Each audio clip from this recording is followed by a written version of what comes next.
Mm. Leo tumzungumzie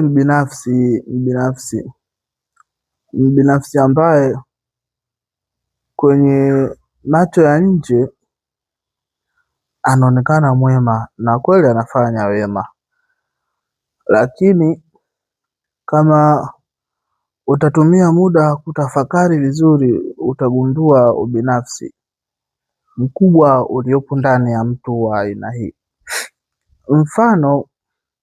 Mfano wewe kwenye familia mmezaliwa wanne au watatu fani, alafu wewe umefanikiwa sana mashallah, na licha ya kufanikiwa kwako unawajali ndugu zako, unawasaidia. Yani mtu akiwa na shida anafahamu kabisa mimi kimbilio langu ni kwa fulani, yani hata kama ni tatizo gani, muda wowote, yani hata na ukubwa kiasi gani.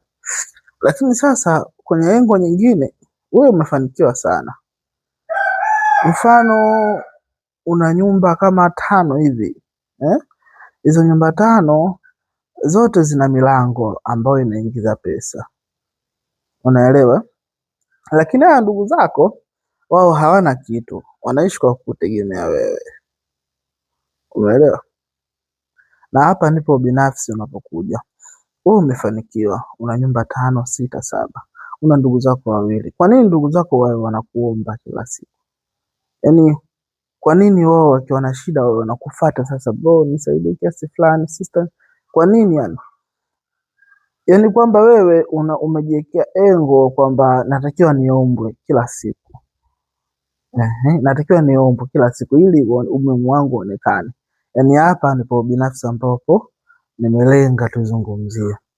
Wakati katika amali zako ungeweza kusema bro, hii hapa nyumba moja ina milango 3, hii nakukabidhi wewe ili usio unaniomba, ili wewe ujikimu na maisha yako. Kama litokea tatizo, basi ni kubwa ambalo tunaweza kulijadili kwa pamoja, tukatatua kwa pamoja, sio kwamba mimi ndo niwe mtu wa kutatua. Yani kwamba nyumba hii moja kumpa ndugu yako mmoja, au kabakia na nyumba 4 katika nyumba ulizokuwa nazo 6, au